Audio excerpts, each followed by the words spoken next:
You're listening to Mixing Mindsets. I'm Andrew Blank. And I'm Eric Navrosky, and we hope you find some value out of these conversations about lifestyle, music, and more. Welcome back to Mixing Mindsets, episode 2. Today we're going to be talking about what we do. Who we are, what we do. Once again, I am Andrew Blank. And I'm Eric Navrosky. And You're going to start. What is it that we do? What do you do? What do you do in music? Let me start by asking you what it is you do, because you. Oh, okay, I can throw it at you, and then you're throwing it right back. I'm going to be the interviewer to begin with. Okay, fine. Because you're the one with the recording studio, okay? Right? Right. So I've got a recording studio called Novro Studios. Right. And my forte is mixing and mastering. Correct. I do play instruments. Yes. I play the drums. I play bass. I play guitar. I play a little bit of piano. Probably not enough to say that I play, but you know, enough to get by. Exactly. Yeah. And then I mix and master, and that's really what I do. So let me start by asking about your beginnings. So Right. if you want to just tell them how you got the recording studio started. I started recording when I was 13. Yeah. I didn't did even it. know I was that young. What? I didn't know you were that young. At some point in time, I was that young, and I started recording. I had a Zoom. I think it was an 8-track. It was an 8 or 16-track recorder. Mm-hmm. I don't know. That's like a company. Oh, I know. Like I know Zoom. about Yeah. Zoom. Okay. Yeah. Zoom's the company, and it recorded straight to a hard drive that burned to a disc. Okay. And that's all you got. So there was no like DAW. That was way more than what I had. I think I was. Yeah. Yeah. I mean, I don't even think I truthfully knew like the fundamentals of recording at 13. Yeah. I was still figuring out how like the guitar functioned. right. Well, so I got this piece, and a friend of mine and I don't think I really started until I was like 15. Right. But I was like dabbling into like understanding what this stuff does, how it works and whatnot. So 15 comes, and I record a cover of Hound Dog. Ooh. Yeah. Okay. With a friend of mine, and it's bad. I have it. Please. Oh, yes. I need to hear this at some point now. Yeah, you will. Maybe we should turn that into the intro. Yeah. Oh no. Well, Immediately our audience just alienates everything. Yeah, gone. That was the worst thing they've ever heard. It's pretty bad, but humble beginnings. Right. You know? So I start there. And really, it was just a constant like learning from there. Right. And doing terrible. Okay. It was me. You gotta start somewhere. Exactly. And when you get into mixing and mastering, there is no like, oh, you're pretty good at this. Like you can have an ear and you can do a little better Right. by understanding like, oh, I don't like this frequency because I can hear it and I can feel, I can hear that what needs to come out versus EQ, whatever. But man, the process of learning like a DAW and EQ, what it is, how it works, the physics of sound. I mean, like I dove into all of this kind of stuff. Right. So that I probably didn't get a somewhat usable mix until I was probably 18, 19, 20.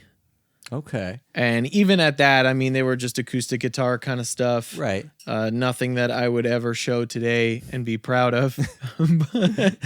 But you know, that's where it starts, you know? Absolutely. So now I make records on a daily. Had your humble beginnings, and here you are. Yeah, actually I doing. think that's the coolest thing. It's pretty awesome.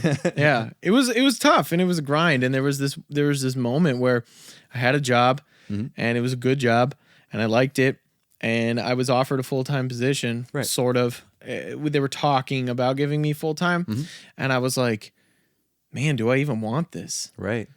And I said, it's a good job and I like it, but is this what I want forever? No, absolutely. In my career. It's like Yeah. And I eventually ended up saying, no, I don't. I want the studio. And at the time, I did not have the clientele right. to quit my job.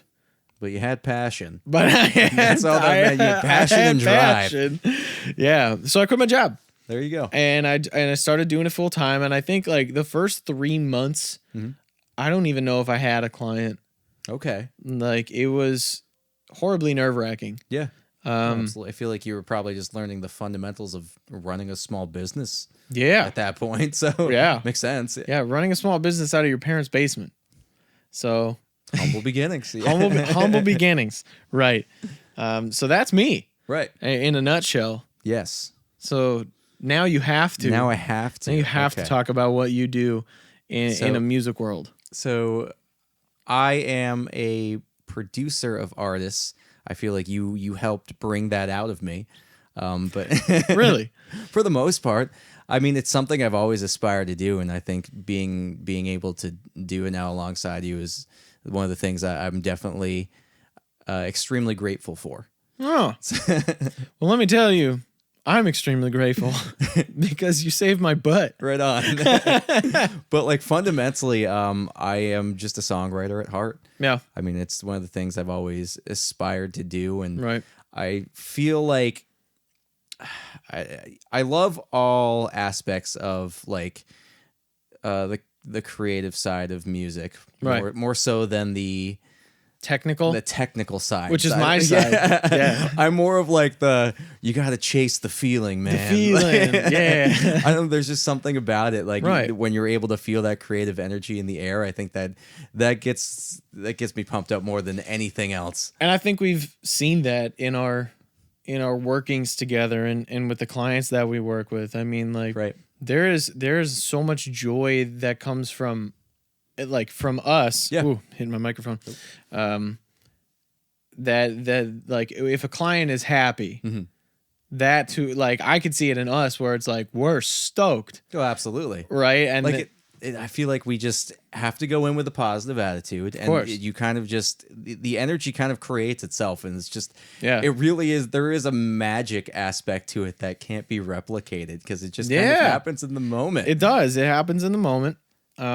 So you are not specific to one genre. Right. You've done many. I am a music lover at my core. I think we've had plenty of discussions where you tried to get some type of hate out of me for any type of song or genre. That makes me sound so bad. No. I was just trying to dive in to see if there is music that you genuinely dislike, and it's hard to pull that out of you I just happen to find aspects of almost anything that I could enjoy. because somehow you listen to Cherry Bomb. Man, Cherry Bomb is such And a banger. It's not. I'm gonna respectfully disagree. I don't get There's it. just something about it, you know. Like I know plenty of dudes that are just kind of like, I listen to everything except like country, Yeah. or like I don't like rap, I don't like blah Yeah. blah blah blah blah. But like, Yeah. I don't know. I think they're kind of missing something in that. Yeah, and I would definitely say so. I've been trying myself to be more open-minded with music. Absolutely. Because I just think if you enjoy, if there's A, B, and C, Right. and you only enjoy A, Right. well then your kinda- opportunity of dopamine hit and happiness is only in A. Exactly. But if you enjoy A, B, and it and might C, even decrease over time when you Maybe. think about it. Yeah, 'Cause maybe. if you're just getting the same aspect of it over and over Yeah. again. Eventually, that's just going to wear off. You haven't even reached B or C yet, so Right. you're missing out on such Right. a large quantity of dopamine. like a if you lot of will. dopamine. Like just a lot of dopamine. And if you can enjoy B and C, Right. then you could probably just genuinely be a happier person. Absolutely. Because all of a sudden A comes on, you're like, yo, I love this song. And then B Right. comes on, and you're like, yo, I love this song too. Like I feel like there's definitely something psychological about that. Almost. Yeah. Like when someone is immediately turned off by something, you kind of have to look at it from like the outside perspective of just like, why are you being negative towards something that like you Right. shouldn't? It's literally there for like someone's enjoyment. Yeah. And- Right. So then, tying that back into what you do, you Right. create all kinds. Right. It's not only that you like all kinds, but you Yes. create all kinds. Well, yeah, I feel like So- that definitely correlates with like just enjoying A, B, and C in general. Yeah. And I think that's really cool, especially in like I kind of enjoy the fact that music is oversaturated at this point, if you will. Okay. Just because everyone's finding new and creative ways to make sound.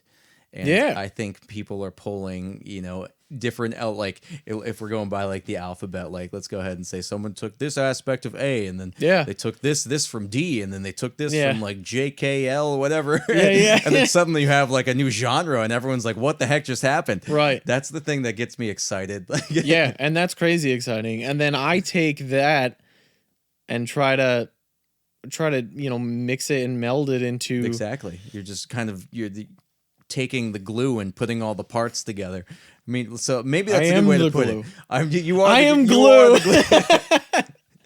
I'm literally just throwing all the parts at you, trying to create this machine. Yeah. And you're just piecing them all together, if you kind will. of. And that's why I think like our business relationship together is so fruitful. Right. Because we have different strengths.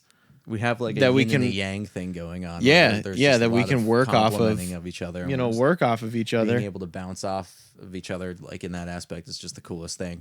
Because it definitely keeps like the continuity going during like the workday too. Yeah. There's something about like you're able to pick up or I'm leaving off, and then I just bounce off of like, the Of that, same yeah. idea. Yeah. Yeah. My microphone keeps falling, so I keep fiddling with it. But I think we'll be all right. but yeah, and seeing that synergy, that's Yes. the word. Seeing Synergy. seeing that synergy work, I think is kind of like intoxicating, Right. where you're looking for that again. Yeah. And I think our clients hopefully see that too. Exactly. They see that synergy and they're like, Right. yo, this is sick and I want to be a part of this. Exactly. And I'm so grateful for those who are a part of it because they're some of the best people ever. Exactly. I feel like they come in like with the to kind of relate to like the kid in the candy store kind of thing. Yeah. They come in like being the kid in the candy store, but then they walk in to realize that we are also kids in the candy store. So we're all just kind of hunting it all down together. And I think that's really cool. And everybody's on a sugar high. Pretty much like the whole, at least for the entirety of the workday. We're just riding some type of high. Yeah. Yeah. I really see that with the clients that we work with and whatnot. And it helps me going into what I do later to tap into what we were doing and feeling at the time. Right. Right. So like, because that energy just kind of translates through everything and you're just able to tell. Like, And- I feel like people, there is some type of energy, synergy, whatever within music that like creates the emotion, creates the feeling. And I feel like that's what I'm trying to do whenever we work with someone. Yeah. It's just like you're feeling something. How do I bring the best version of that out of you? yeah. Yeah. And that's awesome. That's really cool. And like I said, what I was saying before is having that moment and seeing that work in the moment helps me post. Right. Basically. So because I go in to mix it and I go in to do my job and like, yeah, my job has a lot of technicality to it, but there's definitely still a lot of creativity within what I do. And since absolutely. I do that solo and I do that away from you guys, I still think of the moment and it's like, oh, this was the vibe that we were feeling and this was the energy that was happening in the room. And I think it really enhances and makes for a better mix. Right. Because you're able to adjust accordingly with kind of like what we're kind of trying to feel in the moment. I feel like you're just able to mix according to that feeling, that energy. Yeah. And I think that's the coolest. It's the coolest thing because it's such a creative field the whole way through. Yeah. And that's what constantly keeps me like excited about it. Yeah. There's just something about like there's no one solid answer to anything. Yeah. There's just a product and it's just this conglomeration of all these things that we kind of piece together. Yeah. And it just creates the final product and it's unique every single time. Right. Yeah. And I think that's I love it. I love it. I love everything about it. Right. So what's next, I guess? On a day-to-day basis, if you come in and you say, okay, like we're going to write this song together or whatever, like I would say like give me some of your end goals. Like some end goals that you say, do you want to work with all genres or would you rather specify to a few or, really diving into Yeah, I feel like my inspirations in regards to like producers or songwriters, as you know, I'm a huge like John Feldman guy. Yeah. I'm a huge like Rick Rubin guy or Right. something like that. You know, the guys that have really had their feet wet and legitimately everything. Yeah. So I feel like it's such a broad goal, but like I want to be able to accomplish everything and even Yeah. reach Be in reach it all. new territory as Yeah. well, Yeah. or at least like you know like I feel like everything tends to come in waves. I would want to my aspirations that would kind of like hopefully to be like that guy. The guy. Like the guy. You want to be the Like, guy. you know how like Timbaland had like, Timbaland? yeah, he had like that phase where like it was nothing but like his productions were like him, Dr. Dre. Dre. Yep. I don't know why Timbaland always pops in my mind. It's probably because I hear him like beatboxing in the back of like Yeah. Justin Timberlake songs Yeah. and stuff like DJ that. And I'm Khaled. just like you had a time period. That, like you were the man for a while. Yeah. Yeah. So are you planning on hopping into more like I don't want to say real instruments versus electronic, but Right. but I know none of it's off limits at the moment. Exactly. But I would personally say I think your wheelhouse is, I mean, obviously you're in a pop punk band. Yes. And I think the clients that we've worked with so far, Right. they see that and they're like, Oh yeah. I want to do something similar. Oh, absolutely. I yeah, feel like and that's awesome because it almost feels like home. yes. Like I don't know if it feels like that for you, but it feels like that for me looking at you. Kind of. Well, it's probably because I'm like, oh, he's home. I was like, well, it's kind of like, you know, I was the pop punk kid. Like I wanted to learn everything about it growing up. Yeah. We started Send Request when I was 16, 17 ish. Yeah. So, I mean, at that point I was just like, I'm going to dive so deep into pop In punk. the pop punk. at that point in time, like I was the pop punk kid. Yeah.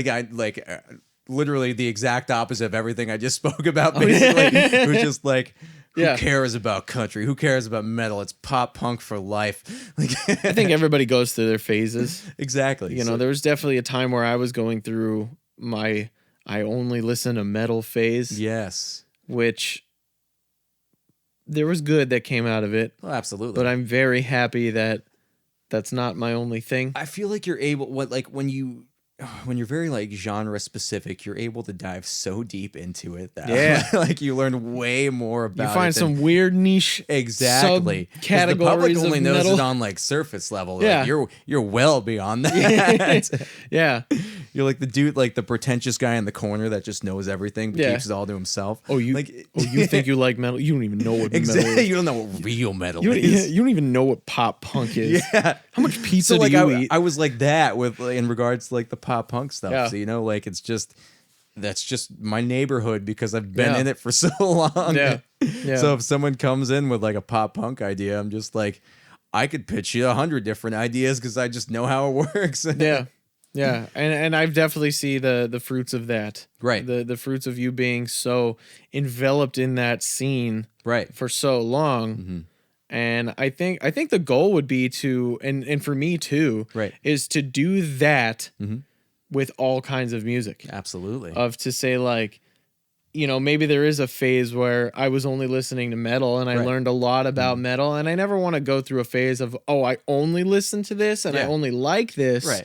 But there are certainly phases where you go, or at least I go through, and I'm thinking, this is what I'm listening to right now. Mm-hmm. And I'm being very conscientious about knowing what this is about Right. and finding out everything. And I think that's what really pushes us into being better at what we do. Right. You know, and isn't that the goal? Is Absolutely. to just keep growing and keep being to constantly better. grow and constantly develop yourself. Yeah. Yeah. Yeah. I think like we said, there's something good about being heavily involved in one area for a time because you're just Yeah. you're able to learn absolutely everything about that. Then if you take that mentality and you know just kind of move on to the next, before you know it, you know everything about everything. I know. I hope that happens. Right? Yeah. And then I feel like that's where I want to get to that point where it's like, oh, I know the bulk of this genre and the bulk of this. Let's Yeah. start merging them and see. Yeah. And I Yeah. want people to come in with this mindset of like, I I'm want to open. do something new. Yeah. Yeah. And I definitely, it's almost like a, the rules to break them kind of thing. Yeah, exactly. It's like when you know the ins and outs of any genre, Mm-hmm. and then, yeah, you just know, want like, to rip it to shreds. Like Yeah. every idea, Yeah. you're like, I want to do the exact opposite of that because Yeah. I know how that works. yeah. Yeah. And I think my goal is to try to understand the elements of all of these pieces. So like Right. for example, when you're looking at pop punk, right? Right.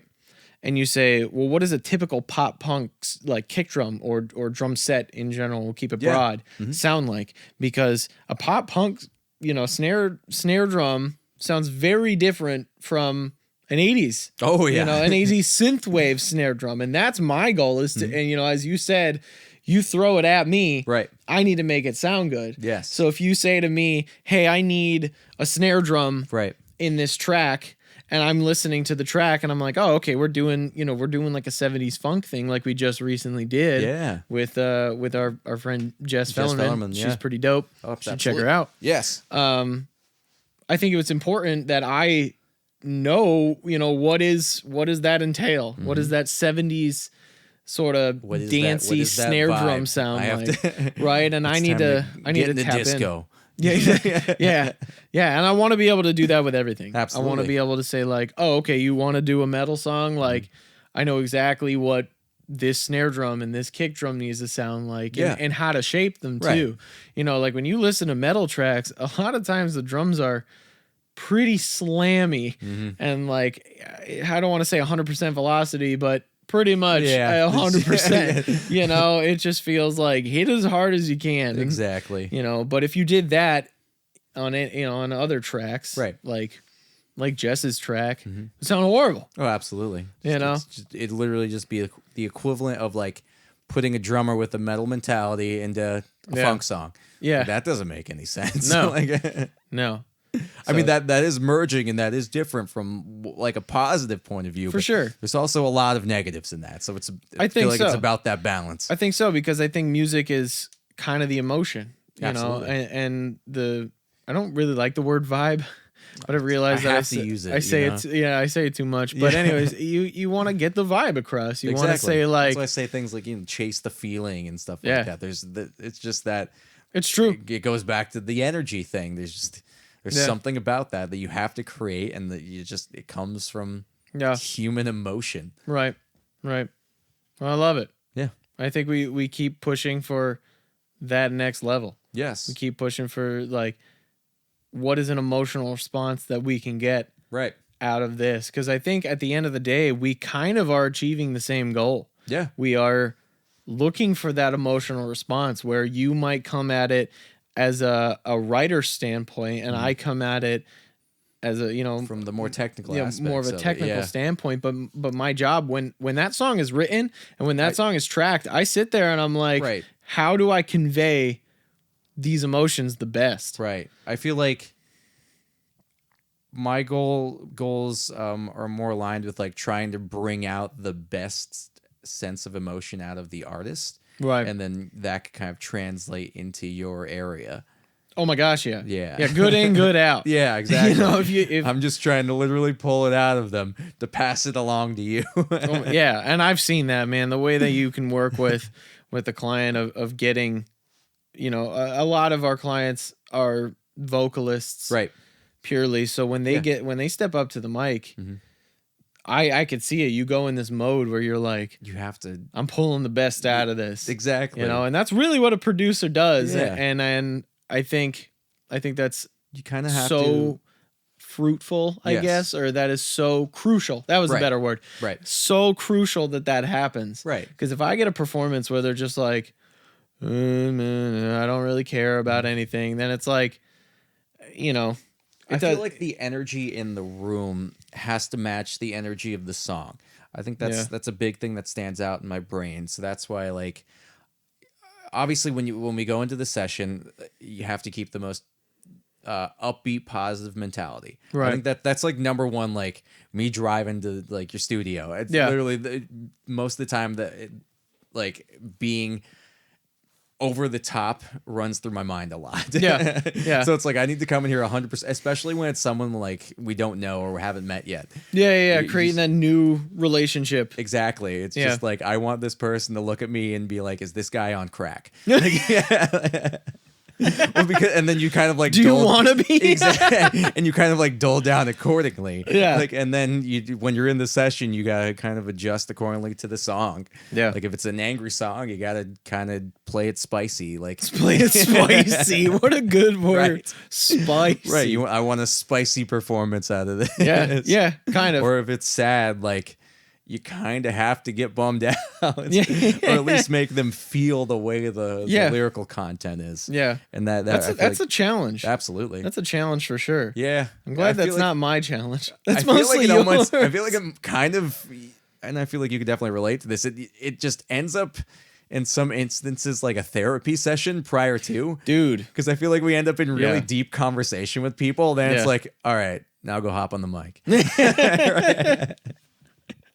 Yeah, dude, exactly. But I mean, that client relationship is definitely something that I want to touch upon in other podcasts Yeah. and like how we navigate that situation. Absolutely. But I think the listeners have a pretty good example of what we do yes. and how we do it. Right. So I think we're gonna wrap it up for this one. Has it really been like the whole time already? It's been the whole time. Wow.